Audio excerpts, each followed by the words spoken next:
Welcome to History at the OK Corral. Don't forget to subscribe, hit the like button, leave us a comment down below, and share this episode with a fellow history lover. And now, on to tonight's episode. On November 29th, 1864, a large village of Cheyenne and Arapaho men, women, and children, under the leadership of the legendary Cheyenne chief Black Kettle, rose to a chilly morning and a curious sight. Advancing upon their village, situated on Sand Creek in the middle of the vast Colorado plains, was a contingent of U.S. Army soldiers under the command of Colonel John Chivington.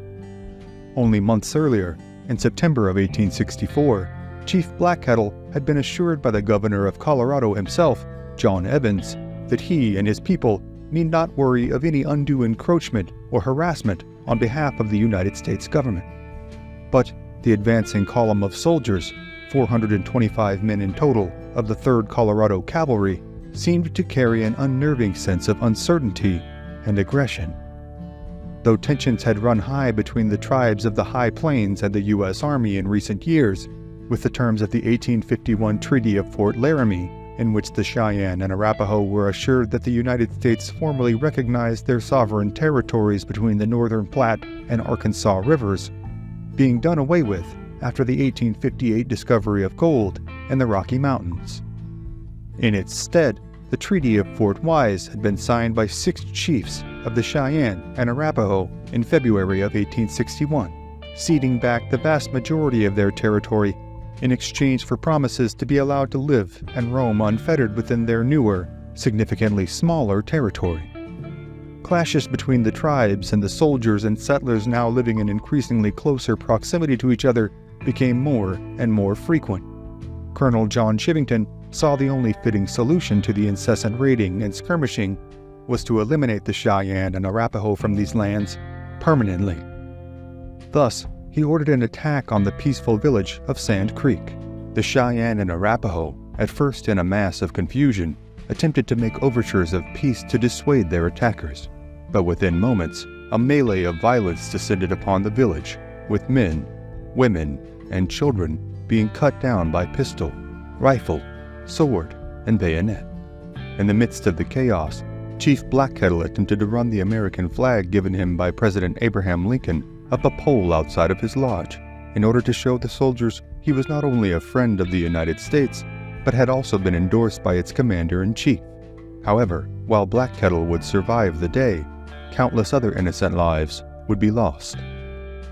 Estimates hold that by the end of the day, anywhere from 100 to 600 Cheyenne and Arapaho were killed, many of them women and children. Many of the men of the 3rd Colorado held their commander's actions and that of many of their comrades in sheer disgust. However, many others who had participated in the killing harvested war trophies from the dead in the form of scalps, ears, noses, and other extremities. Many of these were paraded around Denver, as Chivington was hailed as a conquering hero by many. But the Cheyenne and Arapaho lives that had been lost that brutal November day would have consequences that echoed across the frontier for years to come. The tribes of the Northern Plains, including the Sioux, Cheyenne, and Arapaho, would coalesce in an unprecedented alliance to combat their mutual foe in the United States government. Great warriors such as Roman Nose, Crazy Horse, and Sitting Bull would all participate and solidify their legacies as legendary leaders and fighters within their tribes.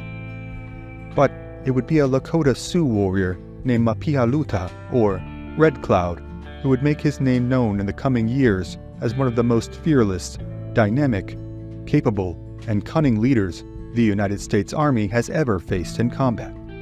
His campaign against the U.S. Army cavalry from 1866 to 1868 would become the stuff of frontier legend.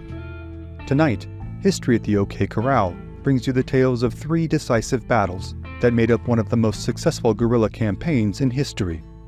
Here now is the legendary story of Red Cloud's War.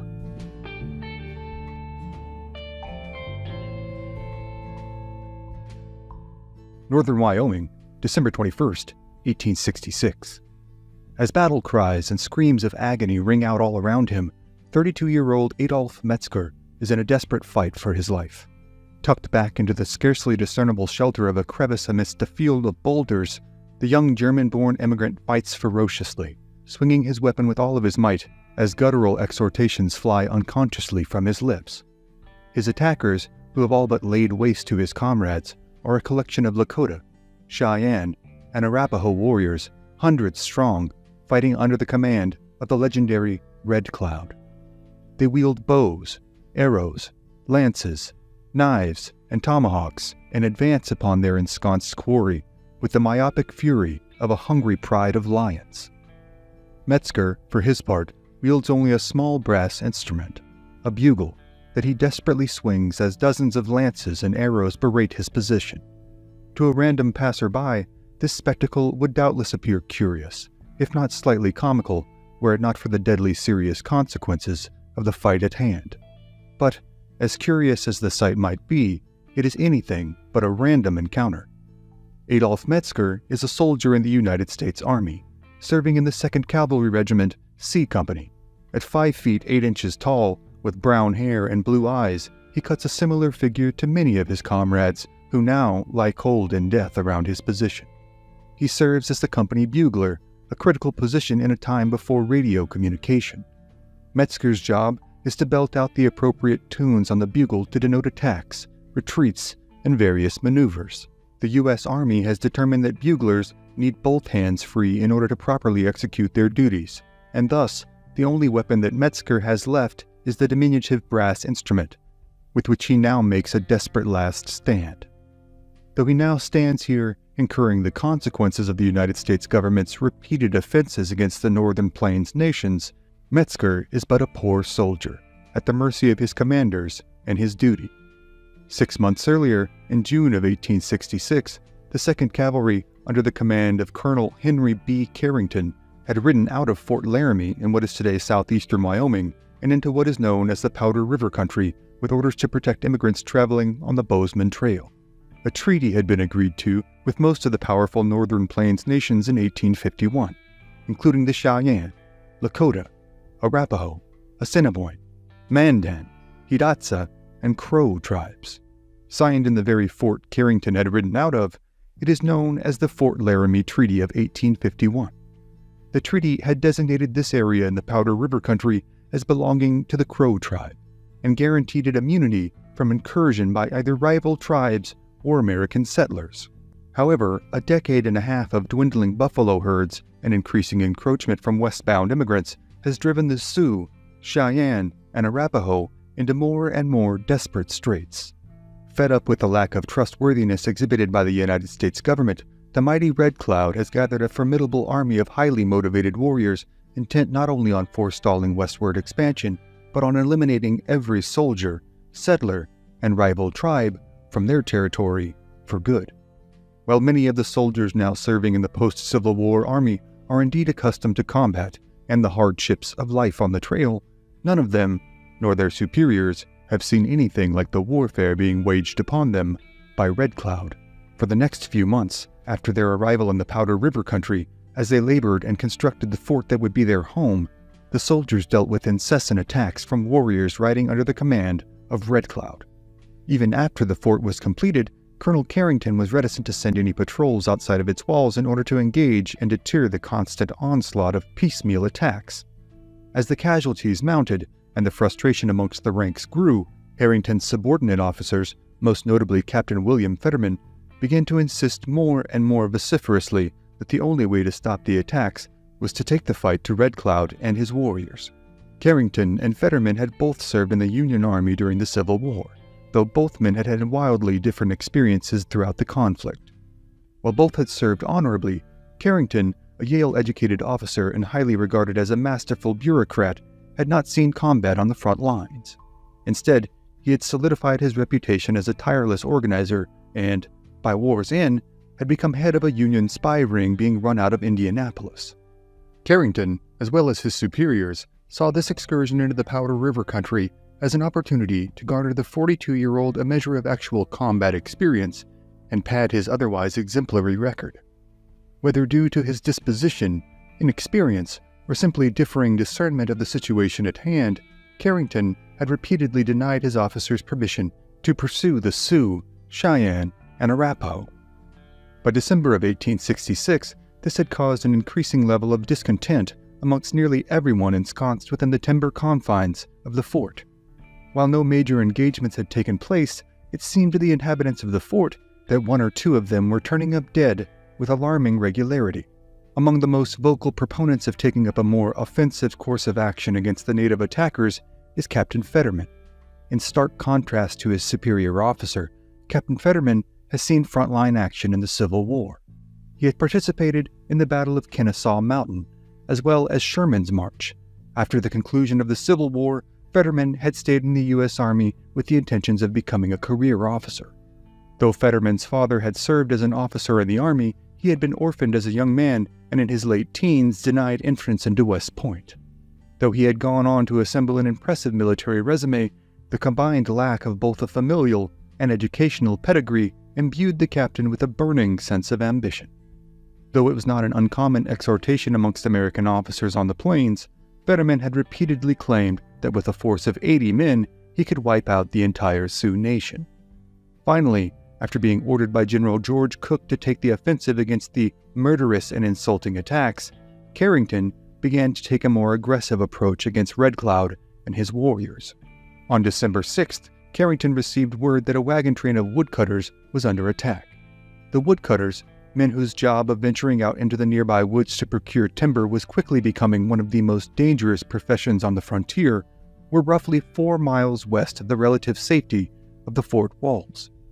Immediately grasping the gravity of the situation, Carrington ordered Fetterman to lead a company of cavalry and a squad of mounted infantry directly to the scene, while he led another attachment north to cut off the retreat of the warriors. Carrington had, in fact, made tactically astute decisions. However, 2 young lieutenants named Drummond and Bingham had led 3 other troops in pursuit of a small group of warriors, only to wind up in an ambush. Drummond and 2 others had managed to escape, narrowly making it back to rejoin their commander with several of Red Cloud's warriors in hot pursuit. Carrington had then found himself and the remainder of his contingent surrounded by roughly 100 warriors. However, with the arrival of Fetterman and his backup, the attacking warriors were compelled to retreat north, disappearing over the rolling hills. As Carrington and his men re-entered the walls of Fort Kearny, it was all too obvious to those of them that had seen combat in the Civil War that this, combat on the open plains, would be an altogether different business. Those who had never experienced combat before this were chilled to the bone by the realization that they were all a very long way from home, with limited support, surrounded by their enemy in their enemy's own land. It must have seemed to many that their saving grace would indeed be their faction's superior technology. While U.S. Army soldiers who had fought the Plains tribes prior to the Civil War had been largely armed with single-shot rifles and early iterations of the Colt revolver, these men were equipped with weapons developed largely over the course of the preceding 6 years. The officers among them generally carried the Model 1860 Colt or 1858 Remington 44 caliber revolvers. The typical infantrymen carried the Springfield Model 1863 rifle musket chambered in .58 caliber, while the typical cavalryman was armed with either a Spencer Model 1860 52 caliber or Model 1865 50 caliber 7-shot repeating carbine. The warriors fighting under Red Cloud are largely armed with only their traditional bows, lances, shields, and war clubs, with only a few warriors armed with 44 caliber revolvers and single-shot flintlock rifles. This discrepancy in firepower is, it is now obvious to most, the only thing keeping them alive here in the unforgiving austerity of the snow-laden Powder River country. In their after-action reports, Carrington and Fetterman concurred that the lack of discipline and organization exhibited by the troops during the engagement was indeed cause for great concern. Fetterman commented that this Indian war has become a hand-to-hand fight, requiring the utmost caution. The one man in the fort with significant experience in fighting the tribes of the northern plains was the 62-year-old legendary mountain man, trapper, scout, explorer, and frontiersman Jim Bridger, who served as a lead scout for Carrington. Bridger, who for weeks had observed the increasing difficulties of the young soldiers in dealing with the attacks from the native warriors, remarked to the general that, "Your soldiers don't know anything about fighting Indians." Carrington had immediately redoubled the training of his troops, drilling them incessantly and making abundantly clear to the officers, time and again, that caution must be exercised in all engagements, attacks must be limited, and all maneuvers made in the interest of minimizing their men's exposure to danger. The number of guards on duty was doubled, and all of the 50 remaining horses of the fort were to remain saddled from dawn to dark in case of an immediate need. On December 19th, the drilling and precautions seemed to have paid off when General Carrington had ordered a captain named Powell to assist a group of woodcutters under attack. Following his orders with scrupulous detail, Powell had indeed managed to force the attacking warriors into retreat. He had not allowed any pursuit of the warriors and had returned safely with the woodcutting detail in tow. The following day, Carrington had refused the request of Captain Fetterman and Captain Brown, another veteran officer, to take a contingent of well-armed civilian employees of the fort on a raid to disperse or capture a Lakota village situated roughly 50 miles away on the Tongue River. This almost certainly saved the lives of all the proposed participants, as the village was much larger and much more ready to make war than the captains realized. However, the cavalrymen's respite from the cold of death would be tragically all too brief. It would be only a day later, on December 21st at about 10 a.m., when General Carrington was alerted of a band of warriors yet again harassing a party of woodcutters. The morning had been clear and cold, and while another attack had been expected, most had hoped their advancing from the fort might come in the comparatively warmer hours of the afternoon. By all accounts of those present, Carrington gave Captain Fetterman clear orders not to pursue the warriors over Lodge Trail Ridge that lay to the north of the fort. He was only to proceed northwest, reinforce the security detail accompanying the woodcutting party, and return. Under no circumstances, Carrington ordered, are you to pursue over the ridge to the north. Captain Fetterman departed the fort not long after 10 a.m. Captain Brown, soon to receive orders to leave the fort and loath to pass up one last opportunity at avenging his fallen countrymen, volunteered to go as well. Issuing the call to advance outside the gates had been Adolph Metzger, whose steady intonations hid a growing unease rapidly taking hold of his nerves. Marching forward under the directives of Metzger's bugle is the largest relief force yet sent out by Carrington, including a detachment of infantrymen on foot. Leading a small detachment of cavalry assigned to support these men on their way to the battlefield is Lieutenant George Drummond, who only days earlier had narrowly escaped death by impetuously pursuing a party of warriors into the ambush that had killed Lieutenant Bingham and another soldier. As the gates to the fort closed, Carrington retreated to his quarters, by all accounts relatively confident in Fetterman's fidelity to his orders, but concerned about the discipline of Lieutenant Bingham, considering his actions on the previous few days. However, with limited men and limited time, he still felt that Bingham was more of an asset than a liability. However, within the hour, before 11 a.m., Carrington would be alerted that Fetterman had, despite his explicit orders, pursued the party of attacking warriors to the north. Within the confines of the fort, the situation is maddeningly inexplicable to the general. Later accounts of the battle from Sioux, Cheyenne, and Arapaho sources shed light on what might have provoked an attack that should have been explicitly prohibited under direct order. Among the warriors attacking the wagon train on this icy northern plains morning is a young warrior with oddly light skin and wavy hair. He had been spotted before by the soldiers and woodcutters alike, standing out not only for his appearance, but his unyielding ferocity.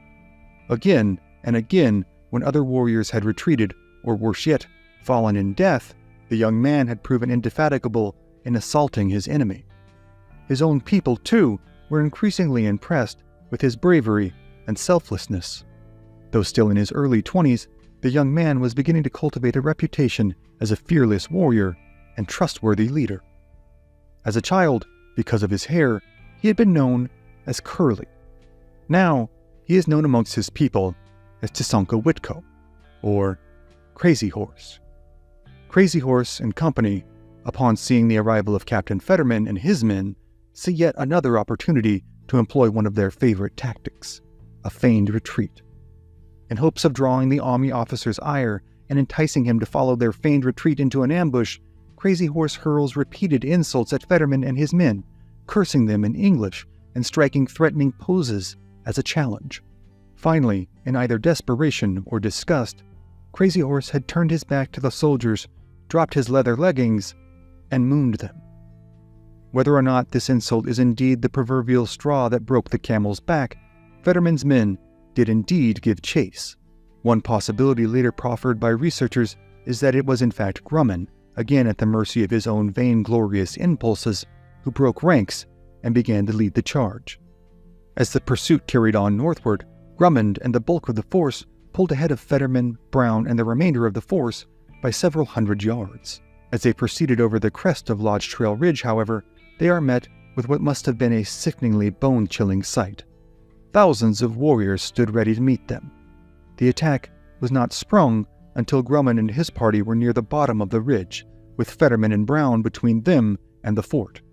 At first, an attempt to stand their ground is made.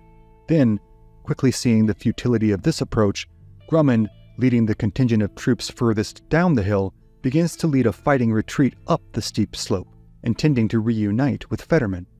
Now, as the battle rages on, the attacking Sioux, Cheyenne, and Arapaho have managed to separate the two forces further. Though he fights valiantly and attempts to lead the men who have followed him back up the hill, Grumman is soon cut down in vicious hand-to-hand combat. As the infantry desperately slip and slide as they attempt to climb their way up the hill, they too are cut down in brutal fashion by arrows, clubs, and spears. Soon, the white snow of the hillside is stained in large swatches of blood and viscera. Fetterman and Brown lead the men still alive under their command to an outcropping of boulders, from where they presumably intend to hold out until reinforcements arrive. They squeeze off round after round, desperately trying to issue orders over the din of rifle fire, war cries, and the screams of the wounded and dying. It is mere minutes, however, before Captain Fetterman is cut down by a hulking Sioux warrior named American Horse, with a devastating blow from his nail-studded war club, after which the warrior leaps from his horse and cuts the American's throat. The outcropping is overrun in short order, with troopers falling all around in their final throes of agony as they are brutalized by attacking warriors. Knowing the fate that now awaits him, Captain Brown fires off every remaining round in his revolver, saving the last for himself. Before he can be overtaken and subjected to the torturous demise of his comrades, Captain Brown falls dead by his own hand. Among the last left alive is Adolf Metzger, who now knows he has but moments left to live. As the hellish reality unfolds around him, perhaps his mind indeed recalls a brief synopsis of his life. Scenes he will never see again. The German countryside of his youth, the countless charges he had survived during the previous few years, and doubtless recollections of his worried mother and beloved, long-suffering wife, Frederica, whom he had married while still on campaign in the summer of 1864. This respite, though, must last only moments. As Metzger continues to swing his instrument, the bugle incurring dents as his body incurs slashes and stab wounds. He backs further into the crevice, now with no room left to retreat. The scene over the next few minutes is one of unabated brutality, as Metzger too is slashed, cut, and bludgeoned until he finally falls dead on the cold Wyoming ground. The last American soldier left alive during this engagement, one that will come to be known as the Fetterman Massacre, or Fetterman's Fight, is now gone. To the Sioux, Cheyenne, and Arapaho warriors, the success of their tactics is inarguable. Before this battle, a Sioux medicine man had reported having a dream, in which he had held 100 dead blue-coat soldiers in each hand. In the lore of the Sioux, the battle is known as the Battle of the 100 in the Hand. This engagement would be the most costly ever inflicted upon the U.S. Army until a full decade later, when many of the same warriors would decimate Custer's forces at the Battle of the Little Bighorn. For Red Cloud, the utter devastation wrought upon the U.S. Army in this engagement is but a pretense of things to come. The Battle of the 100 in the Hand is but one engagement in what will come to be known as Red Cloud's War, the most successful military campaign ever led by Native forces against the United States Army. But the epic tale of how the mighty Sioux chief managed to bring to bear the power of his leadership and his people's resolve in one of the greatest military campaigns in the history of the Old West, as well as the story of how General Carrington responded to the tragic massacre of his men, are, for tonight, other stories for other times. September 16th, 1868, eastern Colorado. As the late summer sun sinks into the horizon, a group of Sioux, Cheyenne, and Arapaho warriors sit in a loose circle around a cooking fire, enjoying an evening meal. Among them is a 45-year-old Cheyenne warrior named Roman Nose. He is a decades-long veteran of countless battles against settlers and soldiers from the United States, as well as raids against rival tribes.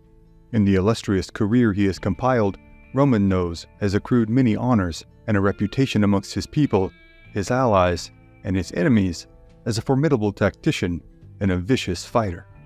Since the devastating Sand Creek Massacre of November 29, 1864, in which dozens or possibly hundreds of his fellow Cheyenne, men, women, and children, were mowed down without mercy at the command of Colonel John Chivington, Roman Nose had extracted his proverbial pound of flesh from the encroaching white settlers with a myopic fury.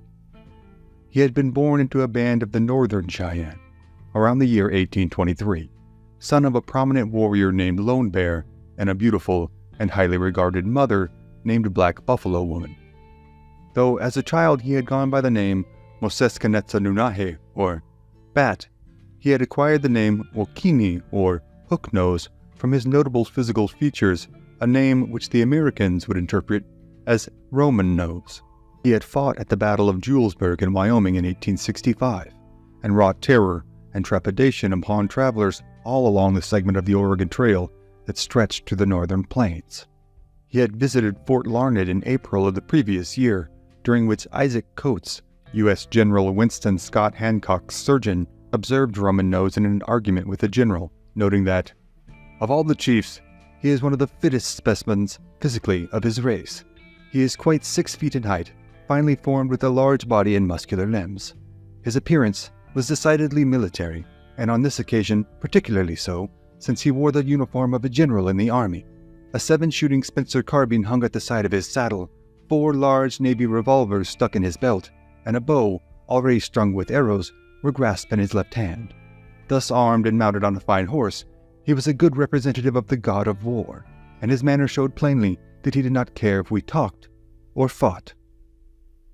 Though he holds no formal position of leadership within the Cheyenne, Roman Nose has built his stature within the tribe and their allies through countless battles, raids, and buffalo hunts. All throughout his travels and fighting, Roman Nose had fought fearlessly, partly due to his own personal resolve and disposition, and partly due to his belief that his war bonnet possessed a protective magic over him that afforded him protection from the white man's weapons.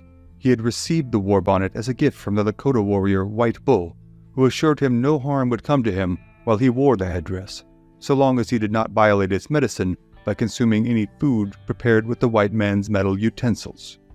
Known amongst his people as a deeply spiritual man, Roman Nose abided by these directives fastidiously. In addition to following the prescription of White Bull, Roman Nose would partake in days-long fasts from food and water, often arriving late to battles due to his extensive prayer routine. Still though, despite his trademark tardiness, Roman Nose has, and especially the last few months, been the terror of the United States government, marauding about his high plains homelands, wreaking havoc and killing soldiers and settlers wherever he can. The preceding summer months have been busy, hot, and bloody. But now, for a brief moment, as he sits here with his fellow warriors enjoying a warm piece of fry bread freshly made by a Sioux woman serving as cook for the camp, all seems well, at least momentarily.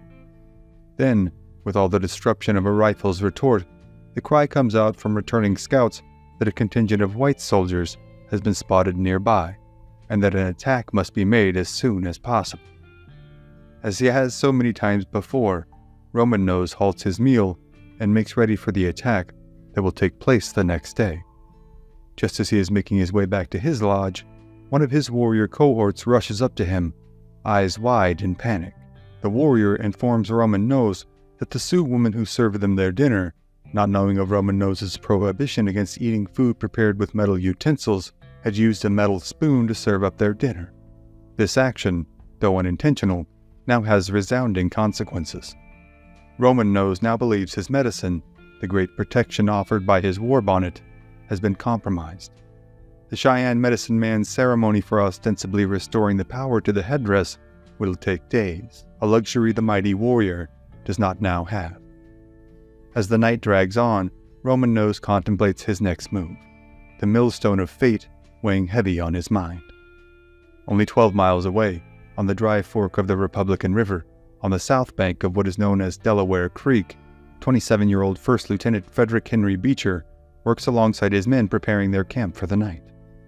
They are a unique contingent of both U.S. Army soldiers and civilian frontiersmen, a combined force of 50 in number, assembled for the express purpose of pursuing and combating the Sioux, Cheyenne, and Arapaho warriors who have been so unyielding in their attacks in the previous few weeks. Commanding them is Major General George Alexander Forsyth of the 9th Cavalry, who had begun his career in 1861 as a lieutenant in the 8th Illinois Cavalry. Forsyth saw action in the Shenandoah Valley Campaign of 1864, served as aide-de-camp for Major General Philip Sheridan, and had been awarded a brevet promotion to colonel on October 19th of 1864 for his actions during the Third Battle of Winchester and the Battle of Cedar Creek. Earlier in this year, he had been charged with assembling this motley band, whose ages ranged from their late teens to their early 60s. Beecher serves as second in command for this group, himself a veteran of the Civil War, acting as first lieutenant of the 16th Maine Volunteers from 1862 to 1864. He had fought at the Battle of Brooks Station, the Battle of Fredericksburg, the Battle of Chancellorsville, as well as the Battle of Gettysburg. He had been severely wounded twice, at both Fredericksburg on December 13, 1862, as well as Gettysburg on July 1 of 1863. At the Battle of Gettysburg, he had also received a citation for valor after refusing to surrender the regimental colors to the attacking Confederate forces. He was born in New Orleans in June of 1841 and graduated from Bowdoin College in Maine before volunteering for the Union Army. His family is one of prominent American stock, with his uncle Henry Ward Beecher being perhaps the most prominent Methodist preacher in America at the time.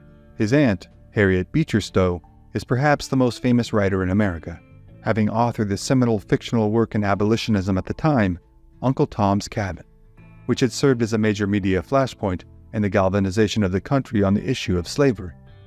His family is known as some of the most prominent and influential abolitionists in the whole of the Northeast. But they are also Americans, with a strident fidelity to their newly resolved Union and possessing no small amount of fervor for the fulfillment of the notion of manifest destiny.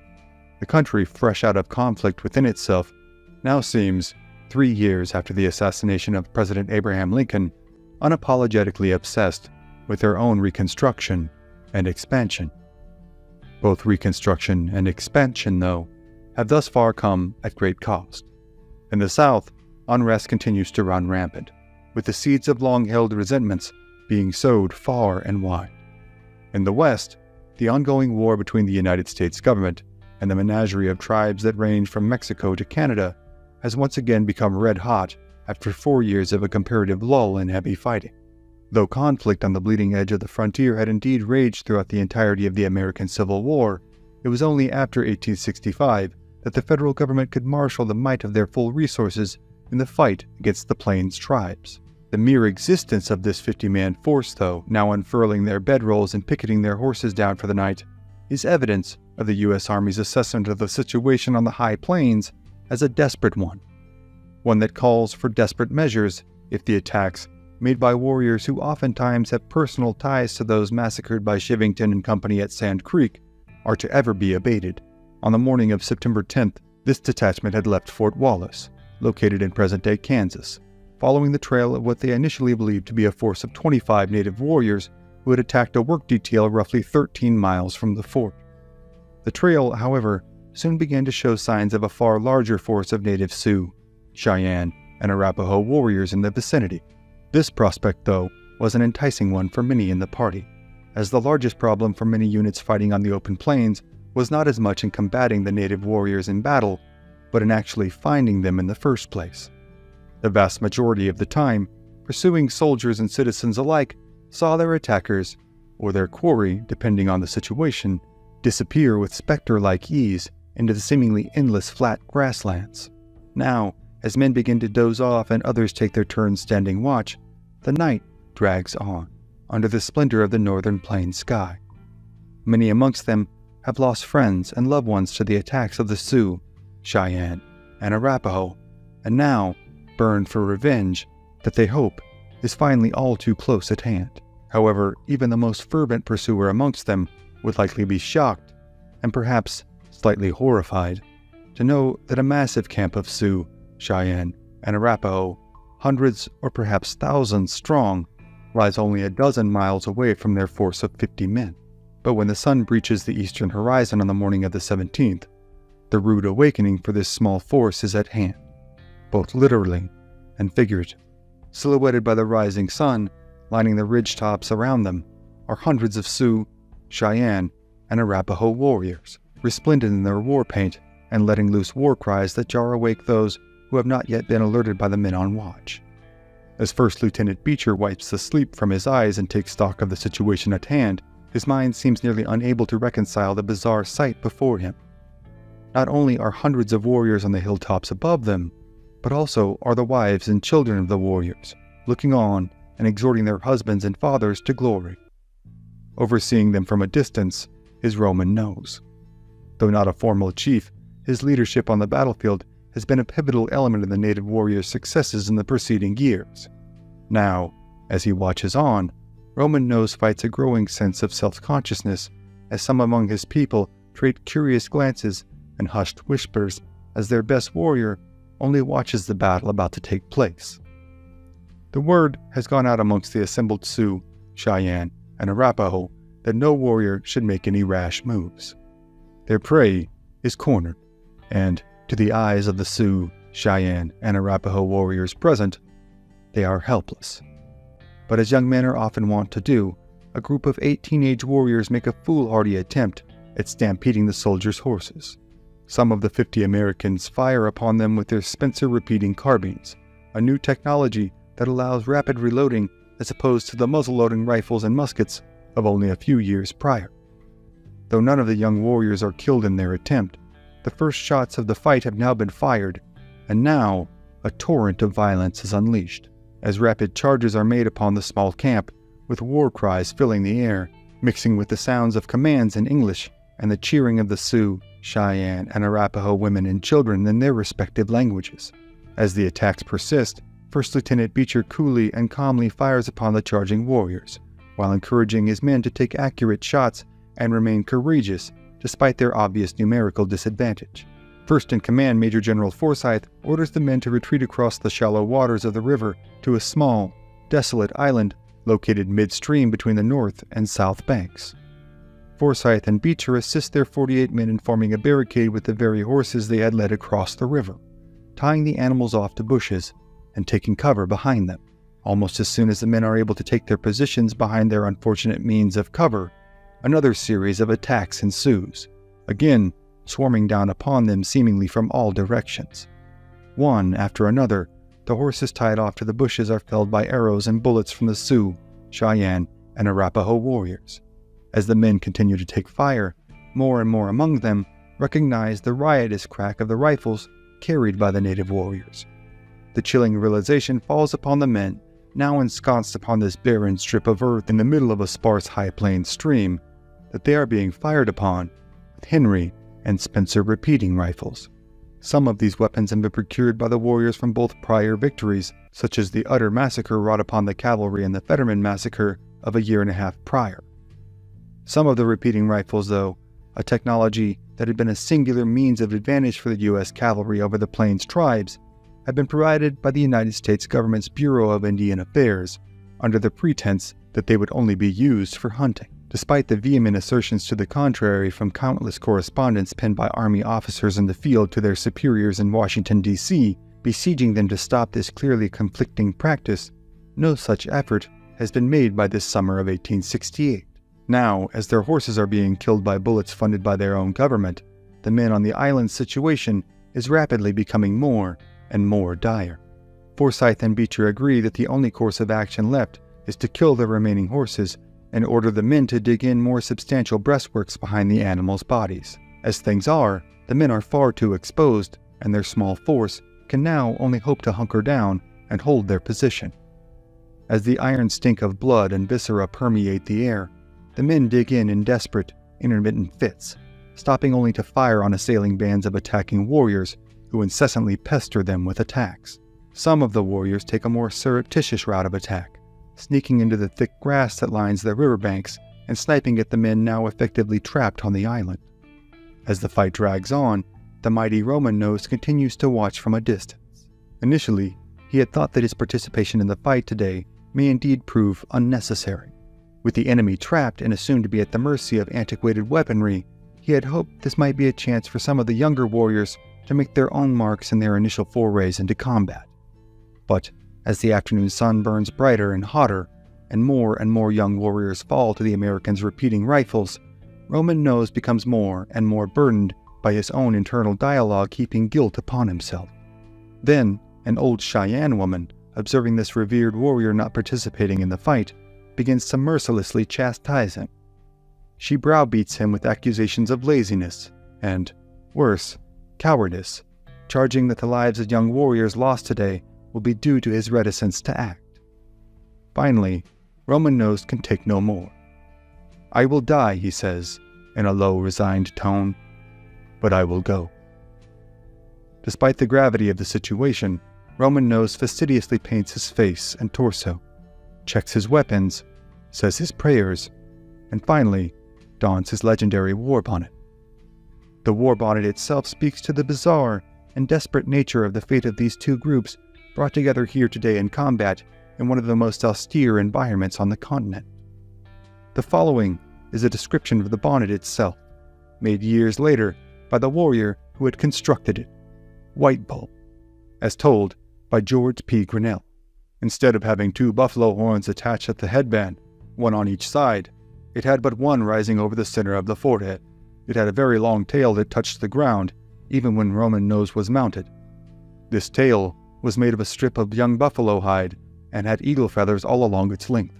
First 4 red feathers, then 4 black ones, then 4 red feathers again, and so on. 40 feathers in all. For 8 years, Roman Nose has participated in fight after fight, in full confidence that the medicine from his headpiece will protect him from harm.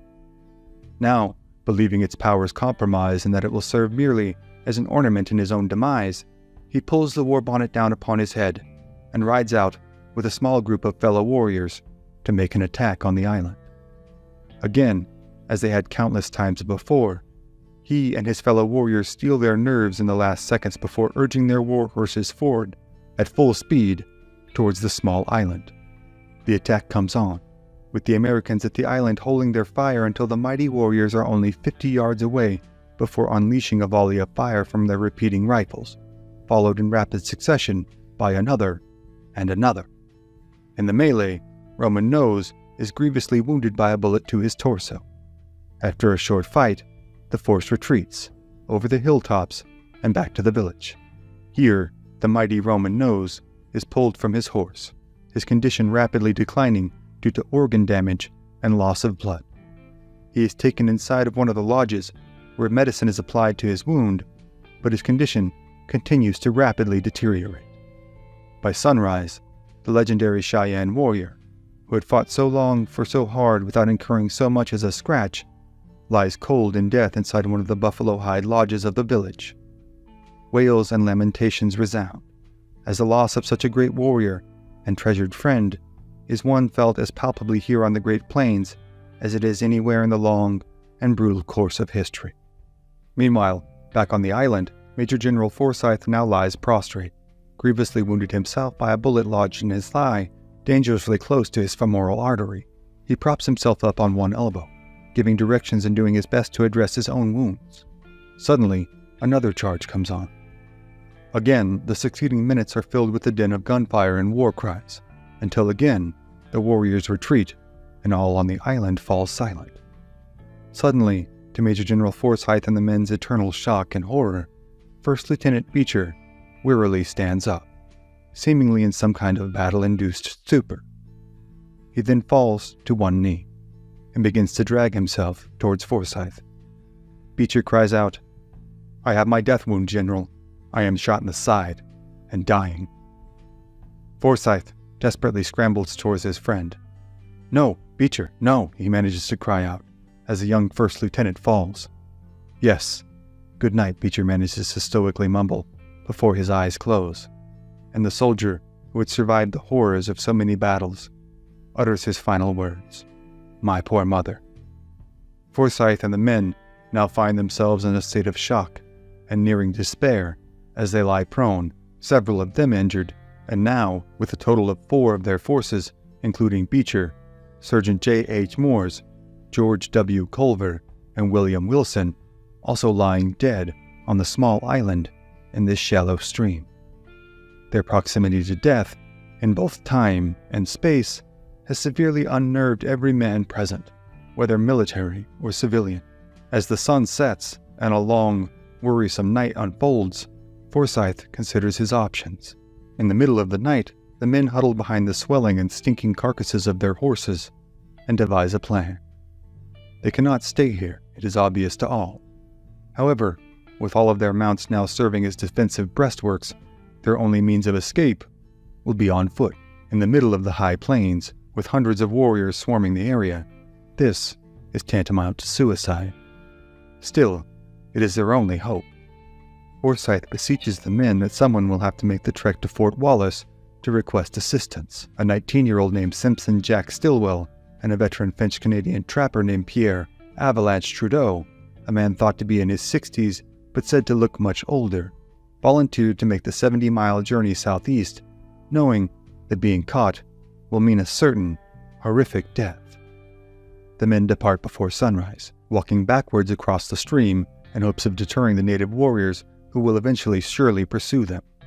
They vanish into the night, and soon the sun rises on another day of hard fighting. Throughout the next 2 days, the intermittent charges from the Sioux, Cheyenne, and Arapaho warriors continue, now made even more frequently on foot, with the warriors sneaking as close to the island as possible before springing their attack. The fighting is a hard business, and as the hours drag on, it is believed that the 2 men sent to garner reinforcements have likely been caught and killed in their efforts. After 2 more nights, Major General Forsyth is now faced with 2 pressing dilemmas. One, the men he has sent out are now likely dead, and the only solution is to send another 2 men in hopes of completing a similar distance trek to a stagecoach stop due south of their present location. Here, they can wait for the next stagecoach to Fort Wallace. Scouts John J. Donovan and Allison J. Plilly volunteer for the task, and soon slip across the stream and over the horizon themselves, into the dead of night and dreadful uncertainty. The next problem to be addressed is the bullet lodged in Major General Forsyth's thigh. The projectile is pressing precariously against his femoral artery, and the wound is rapidly becoming vulnerable to infection. However, with the head surgeon having already been killed, Forsyth is unable to convince any of his men to try their hand at the rudimentary frontier surgery required to remove the bullet from his leg. This being the case, Forsyth does so himself, miraculously managing to safely remove the bullet and bandage his injured leg with only a knife as his instrument. Though he is successful in removing the bullet, the fever and ensuing infection leave many in Forsyth's command, believing that he will soon join his friend Beecher in death. Meanwhile, by some other miracle, both rescue parties sent out, that of Stillwell and Trudeau, as well as that of Donovan and Plilly, made their way to Fort Wallace, arriving only hours apart. Reinforcements are marshaled, and on the 25th of September, a full 8 days after killing their horses and digging in behind their corpses, the surviving men left trapped on the island are greeted with the sight of eventual Medal of Honor recipient Lieutenant Colonel Lewis H. Carpenter and his 10th Cavalry Regiment of the famed Buffalo Soldiers, comprised of newly freed slaves who have volunteered to serve in the dangerous world of the U.S. Army's cavalry. Carpenter and the Buffalo Soldiers themselves are greeted with the sight of 50 dead and rotting horses, as well as 5 dead and rotting bodies of their fellow Americans, as well as the unyielding stench of a week's worth of death and decomposition in combination with a huge swarm of black flies. The Sioux, Cheyenne, and Arapaho, having seen the fight, at least on the whole, as merely another engagement, despite its tragic cost, have now grown tired of making charges on the doomed island and have, in the words of author Terry Mort in his work Cheyenne Summer, made their egress much in the fashion of an audience exiting a theater after a long performance. 5 full days later, on September 30th, the rescue force, as well as the men who had been trapped on the island, forever now known as Forsyth Scouts, make their way back into the relative safety of the confines of Fort Wallace. Major General Forsyth will go on to survive his wounds, which included another gunshot wound to his torso and a grazing wound to his head, and he will go on to a long career in the U.S. Army. Ultimately, Walter Armstrong, one of the scouts wounded during the fight, will die of his wounds in hospital. He will be buried at Fort Wallace, while his fallen cohorts in Culver, Farley, Wilson, the surgeon Dr. Moores, and First Lieutenant Beecher would all be buried on the island where they fell.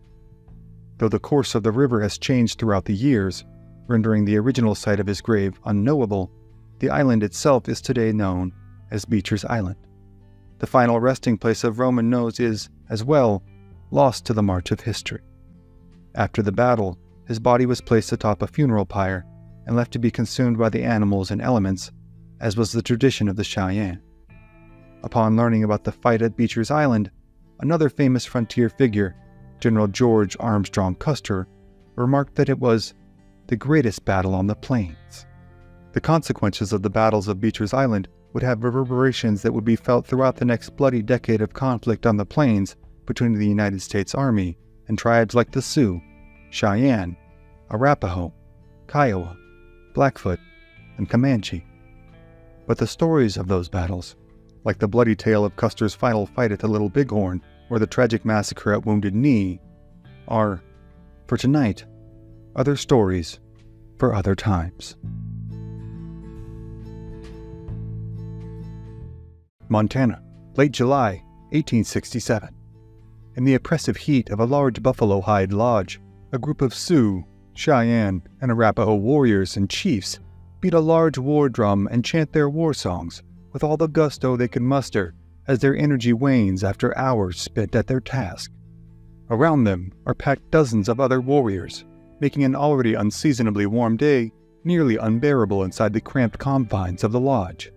The smell of smoke and sweat permeate the air. In the middle of the lodge, circling the center, are a group of several young warriors, all with the skin of their chests pierced on either side by thick leather cordage.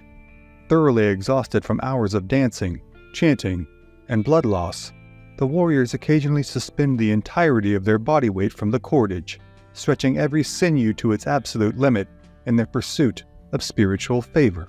To an unsuspecting bystander, the macabre scene would seem a bizarre, if not repulsive stunt, perhaps akin to some kind of Old West avant-garde performance art. But to the assembled warriors, the matter at hand is a deeply spiritual and critically necessary endeavor in the fate of their peoples. Their intent is to both curry favor with their Great Spirit and to, at least in some sense, divine that Spirit's intentions. This they did through the incitement of visions, be that through fasting, dancing, chanting, or some combination therein. Though their wounds will all, generally, be superficial, the sight and stench of gore do indeed present a nearly overwhelming spectacle. But the ceremony is meant to be gruesome, for they are nations at war. And as the Sioux, Cheyenne, and Arapaho are all too aware, war is a gruesome business. Now that the white man's great war in the East has seemingly finished, the Bluecoats are again invading the areas they had sworn not to a decade and a half earlier. Though the United States government had agreed to terms with the tribes in the Fort Laramie Treaty of 1851, the advent of mass westward expansion after the Civil War has necessitated greater and greater incursions into that territory that, by law, is not theirs. The year prior, the legendary Sioux chief Red Cloud had begun to wage a campaign of tactical and strategic brilliance against the U.S. Army in their attempts to both escort settlers as well as man the system of forts they had constructed throughout the plains. On December 21st of 1866, though he was not present at the battle due to a wound suffered on a raid against the Sioux's hated enemy, the Crow, Red Cloud's forces had destroyed a large contingent of U.S. cavalry soldiers under the command of Captain William J. Fetterman. The The resulting defeat was the most costly suffered by the United States Army on the plains until a full decade later at the Battle of the Little Bighorn.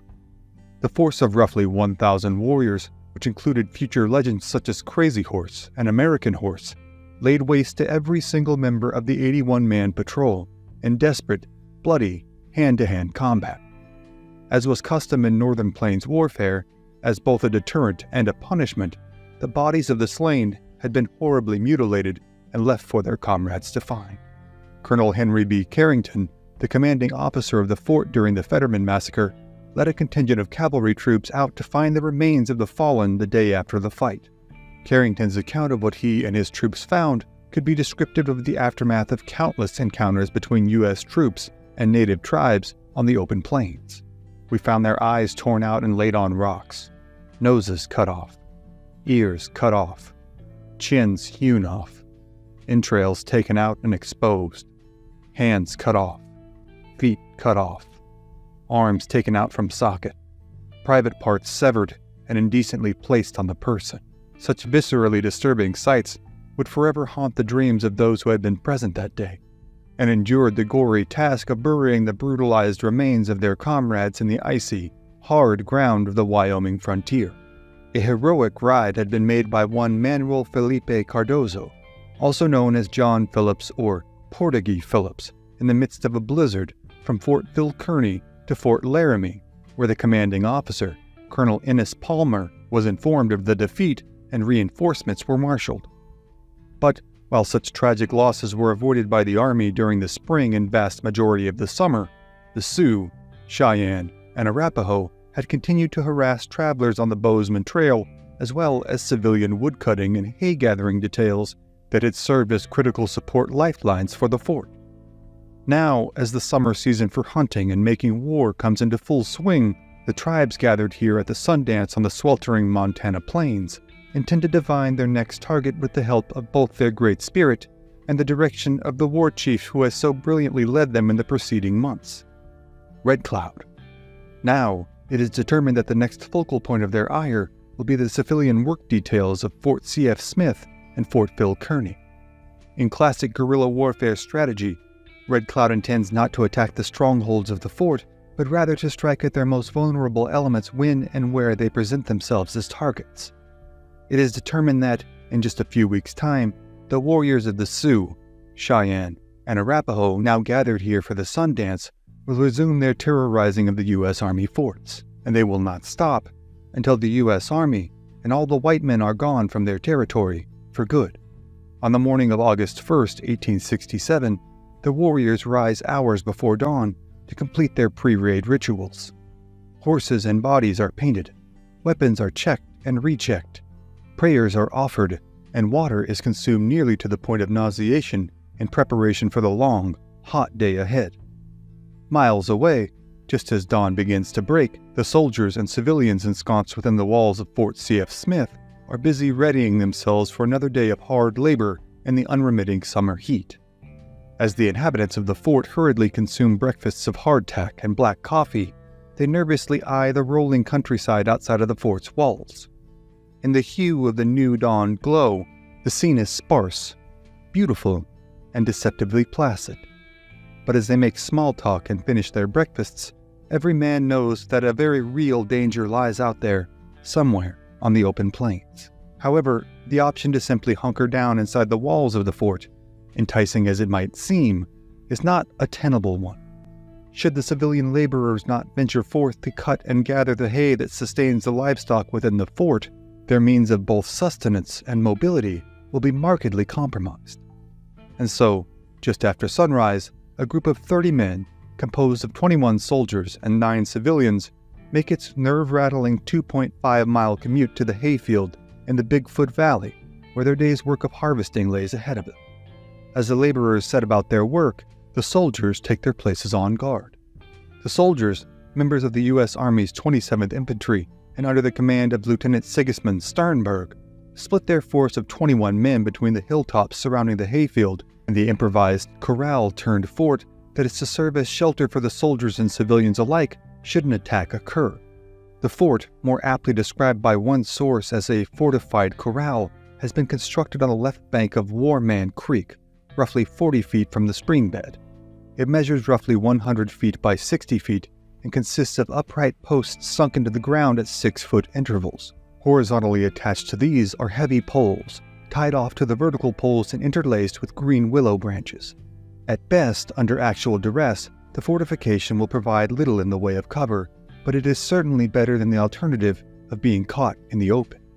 Though undeniably unnerved by the austerity and peril of their current location, the haycutters are still motivated by the repressive heat of the day that will soon become their second most formidable enemy. Thus, they are making a concerted effort to cut as much of the waist-high grass as possible, using mule-drawn hay mowers popularized in the last few decades. Suddenly, the plodding of the mules, the calls of the drivers, and the burring of the cutting blades are drowned out by the sound of gunfire and the cries of the guards stationed on the hilltops. As the soldiers call out to their cohorts in the fort and make their way frantically to the confines of the ad hoc structure, the laborers in the field are unable to fully discern what they are saying, but the meaning behind their actions is instantly all too clear. Native warriors have been spotted, and presumably in large numbers due to the panic of the rapidly retreating soldiers, and now every one of them are in very real danger. The men in the field drop their harvesting tools and make a sprint for the confines of the wooden-walled fort. As they run, they repeatedly look over their shoulders to what is a sight perhaps even more frightful than they had initially imagined. A large force of anywhere between 500 to 800 Sioux, Cheyenne, and Arapaho warriors now floods over the ridges of the surrounding hilltops in a veritable torrent of humanity and horseflesh. As the warriors rumble towards them, their bright war paint, feathers, gleaming weapons, and piercing cries present a sight that has haunted virtually all of the Americans' nightmares for weeks now. They had, time and again, heard the bone-chilling accounts of those soldiers who had found the unfortunate remains of the dead at the site of the Fetterman massacre, and had, to a man, often wondered if they might suffer the same fate themselves. But now, of course, the spectacle before them presents a very immediate and very mortal threat. Before many of the Americans, both soldiers and civilians, can join their comrades already defending the fort, some of the charging Sioux, Cheyenne, and Arapaho are able to flank the fort from the side opposite the hayfield, even managing to occupy some of the rifle pits dug just outside the hastily constructed walls. From behind these walls, the defenders fight ferociously, firing off an initial volley from their new Springfield Model 1866 trapdoor rifles. This new loading system, as opposed to the previous practice of loading the weapon through the muzzle, allows the soldiers to fire up to 15 to 20 rounds per minute, roughly 5 to 6 times the firing rate of their previous weapons. The Sioux, Cheyenne, and Arapaho warriors, however, have no idea that this advantage exists. Their strategy, as the attacking force, is to endure the first volley and to, after incurring any initial losses, eventually isolate and overwhelm this group of trespassers, just as they had done to the command of Captain Fetterman and countless others in the preceding months. But the initial volley cuts the charge into 2 separate advancing sections, with one group approaching from the west and the other from the east. And now, a pitched battle ensues, with the charging warriors pouring arrows into the confines of the fortified corral, all while exhorting their war cries in an effort that at times overtakes the cacophonous roar of the Springfield rifles. The first minutes of the battle unfold in rapid succession, in a mix of chaos and confusion, as the Sioux, Cheyenne, and Arapaho war chiefs urge on their younger cohorts, and Lieutenant Sternberg steadfastly takes his position, standing over his men who now lie prone and firing as he calmly encourages them and directs their fire. The veteran of several engagements, Sternberg refuses to take cover and fires his revolver while standing, fully exposed to the enemy. While this action is clearly brave, it is also exceedingly ill-advised in high plains warfare, and within minutes, the 30-year-old lieutenant falls dead from a shot to the head from one of the attacking warriors. Seeing the dire nature of the situation rapidly growing worse with the loss of their formal leadership, a civilian named Don A. Colvin now takes charge, directing the young soldiers not to follow their lieutenant's example, but to continue their rate of resolute fire from behind any and all cover they can procure. Another soldier, a private named Nairn, is also shot and killed by the attacking warriors. Eventually, though, the initial attack is driven back. Now, as the main force of warriors withdraws to coalesce and recalibrate, several individual warriors take up positions amongst the willows in the creek, from where they incessantly pepper the soldiers with pot shots. For the remainder of the morning and into the afternoon, the two sides trade shots, doing little in the way of consequential damage, but making retreat to Fort C.F. Smith virtually impossible. As the day drags on, consternation amongst both soldier and civilian pinned down inside the hay fort begins to grow. For reasons that will never be made explicitly clear, no relief force has yet been mounted from Fort C.F. Smith in order to aid their comrades in distress. Many worry that they will die here, in this barren hayfield, so far from their homes. Others worry that worse, they will be taken captive and made to suffer the same fate as that of Fetterman's men the previous winter. Meanwhile, the Sioux, Cheyenne, and Arapaho, although having killed the opposing commander, are themselves reeling. Several have been killed in the initial charge, and all are dismayed by the capabilities of the soldiers' new rapid-fire weapons. The decision is now made that if the warriors cannot wrest the soldiers from their defensive works in a head-on charge, they will set fire to the wooden confines and smoke them out. Soon, the soldiers lying prone behind what little cover the wooden railing and lattice work provides are made aware that their brief respite from the fight is over by way of dozens of flaming arrows falling about the dried grass that surrounds the fort. Behind the screen of smoke and flames, the Sioux, Cheyenne, and Arapaho warriors make daring charges forward in order to rescue their fallen comrades and recover their dead.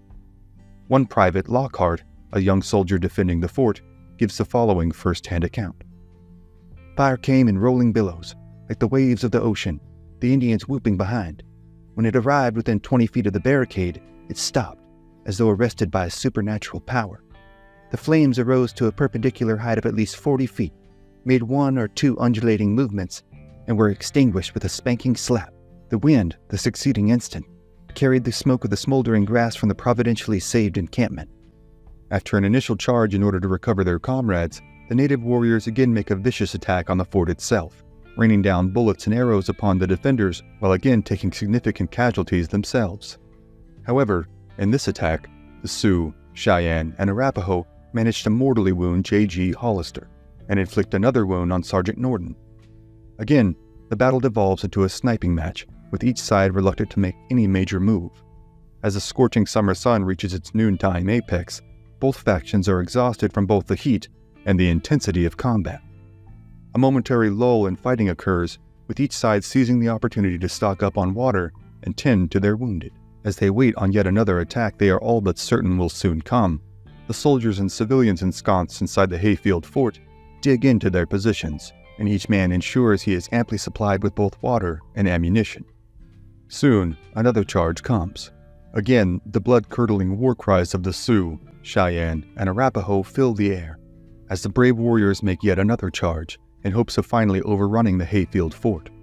But this time, the defenders, now with their more entrenched positions and with a boost in their collective morale from being able to restock their drinking water, offer up their most vociferous defense yet. Their repeating rifles are again able to inflict significant damage on the attacking warriors. Their first attack after the lull in fighting is repulsed, but the warriors soon regroup and make yet another charge.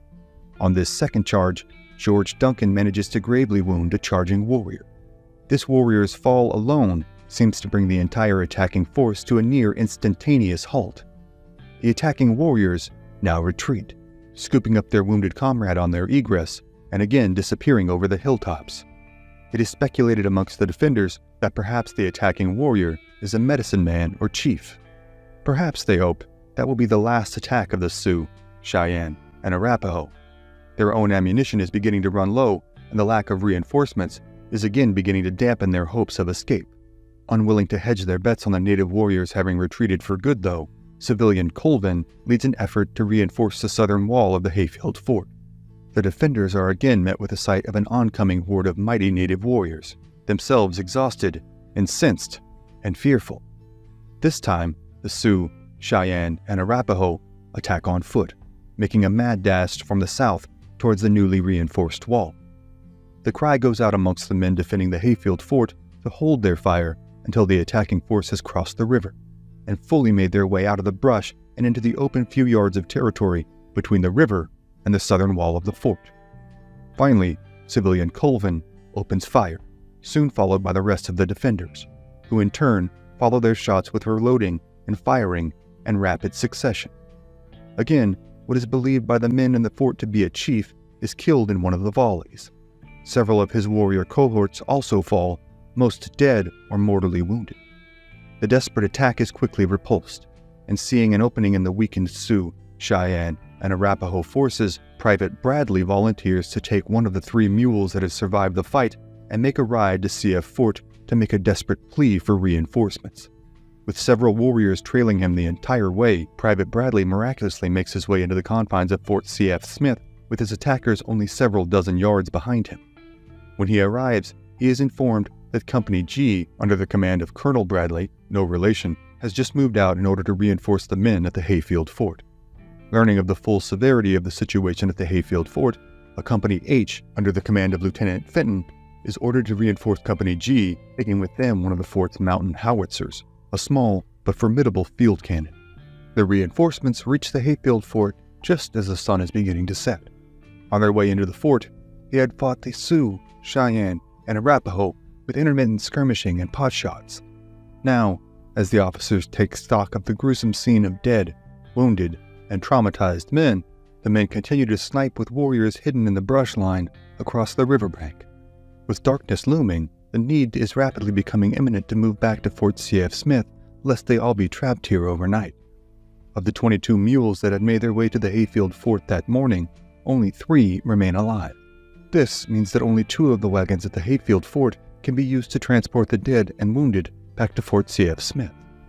Finally, after the wagons are loaded and the wounded are made ready to move, Lieutenant Colonel Brown orders the mountain howitzer brought forth, and the remaining warriors are soon scattered with a few powerful blasts from the short-barreled artillery weapon with a notoriously cacophonous roar. The retreating force now makes their way back to Fort CF Smith, still skirmishing and taking pot shots at warriors hidden in the brush and rolling hills. At one point in the 2-mile trek, the mountain howitzer is again made ready and fired upon pursuing warriors spotted on a bluff. Finally, at roughly 8:30 p.m., the rescue force, as well as the Hayfield Fort defenders, make their way back into the confines of Fort CF Smith. For the men at Fort CF Smith, their long, difficult, deadly day is over. 3 amongst their ranks, Lieutenant Sternberg, Private Navin, and J.G. Hollister, have been killed, and several more are wounded. But now, finally safe in the confines of the fort, the men can breathe a sigh of long-awaited relief. For the men at this remote post in Montana, it seems as though the whole world has been condensed into the area between their present location and the Hayfield Fort. As each man finally falls asleep that night, they are thankful that their fighting, at least for now, is done. But the very next day, on August 2, 1867, another contingent of civilian laborers and soldiers on a work detail roughly 80 miles away at Fort Phil Kearny in Wyoming will fight for their lives against perhaps an even larger, more desperate force of attacking Sioux, Cheyenne, and Arapaho warriors in what will be the last major engagement of Red Cloud's War. It will be known to history as the Wagon Box Fight, and seen in many records as an inseparable event from the Hayfield Fight. However, the story of the Wagon Box Fight and the conclusion of Red Cloud's War are other stories for other times. Thank you for joining us on this episode of History at the OK Corral. Be sure to click the like button, share this episode with a friend, and become a subscriber. Also, if you'd like to support our work and gain early access to episodes, as well as ad-free viewing, you can become a member of this channel by clicking on the Join button, or click the link in the description below to become a member on Patreon. Thank you again for watching, and we'll see you next time on History at the OK Corral, home of history's greatest shootouts and showdowns.